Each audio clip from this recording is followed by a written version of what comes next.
Hello everyone, কি অবস্থা সবার? তো বরাবরের মতন নতুন করে একটা ভিডিও নিয়ে চলে আসলাম। ভিডিওতে গিয়ে দেখতে পাচ্ছেন আসলে একটু ভালোভাবে দেখাতে পারছি না, কারণ হচ্ছে আমি ওই পাশে যাইতেও পারছি না, আবার এই পাশেও আসতে পারছি না।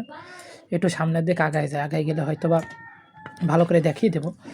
কারণ এমন একটা জিনিস দেখাবো, সেটা হচ্ছে আমাদের ঝিনাইদহ না, শুধু আমাদের খুলনা বিভাগে না, আমাদের পুরো বাংলাদেশের একটা গর্বের একটা জিনিস। মানে পুরো বাংলাদেশের ভিতরে সবচেয়ে বড়, সরি গাইস, সবচেয়ে বড় না, মানে সেকেন্ড পজিশনে আছে আমাদের এই শহীদ মিনার। আর আজকের ওয়েদারটা দেখতেই পাচ্ছেন, প্রচণ্ড মেঘ হয়েছে ঝিনাইদহ শহরে। তো এই অবস্থায় এই ব্লগ ভিডিও বানাইতে আসলে কিন্তু অনেক মজাই লাগে। আর আপনাদেরকে আমি আরও বিস্তারিতভাবে আমাদের এই সুন্দর ২১ আমার অহংকারের যে ভিডিওটা আপনাদেরকে দেখাবো, ঠিক আছে? তো এখন কিন্তু আমি আপনাদেরকে একটা জিনিস দেখাতে চাইলাম, সেটা হচ্ছে আমাদের মুজিব চত্বর। তো মুজিব চত্বর দেখানোর পরে আমি কিন্তু গাড়িতে উঠেছি, ওঠার পরে একটা জিলিপি কিনলাম, কিন্তু জিলিপিটা তো বাজে ছিল। এরকম বাজে জিলিপি আমি আগে কখনো খাইনি।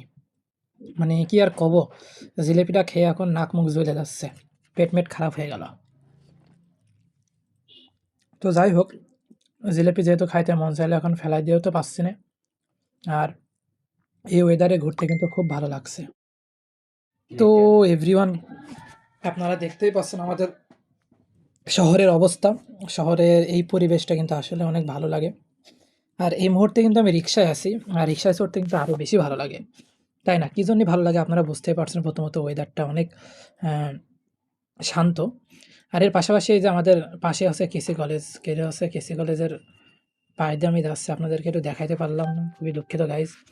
এই যে এবারটা হয়তো স্পষ্ট দেখতে পারবেন। এছাড়াও কিন্তু এই যে আরও আশেপাশে অনেক মার্কেট আছে আমাদের ঝিনাইদহ জেলার। যত মার্কেট সব এই এক লাইনে আর কি।